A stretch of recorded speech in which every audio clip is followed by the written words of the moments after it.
Toto je kritérium optimálne.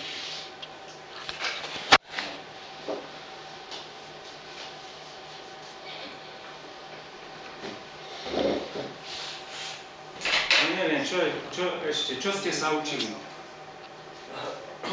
Ktorú otázku tak akože ste tak dôkladnejšie prečítali?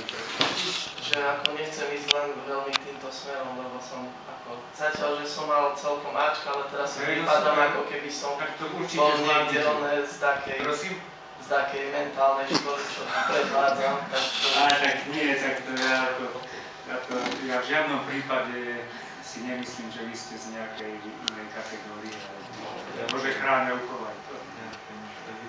To nie je to. Ale čo ste si tak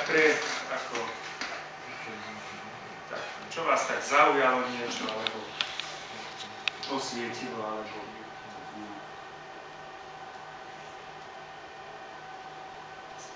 No, elasticita viete, alebo čo tu máme? No, elasticitu viem napríklad. No, výborne. Čo to je elasticita?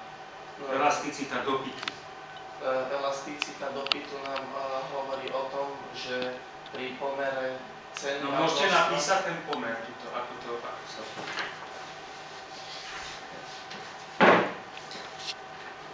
Čiže ten pomer je, ak dáme množstvo, označíme Q a cenu označíme napríklad C. Čiže to je tá elasticita a hovorí nám o pomere množstva a ceny. Niektoré No dobre, ale prepáčte, že vás, áno, super, ale takto, že vás prerušujem. Tam ešte niečo, to je pomer prírastkov, lebo elasticita, že čo sa tam musí doplniť, lebo to potom sa vyšetruje aj ako prvá derivácia funkcie dopytu, čiže to je nie len tak, že sa teda... No, čiže, správne. Čiže to dáva informáciu o čom, ako sa zmení čo? O tom, ako sa zmení množstvo tovaru ponúkané na tom trhu a zmení sa jeho cena.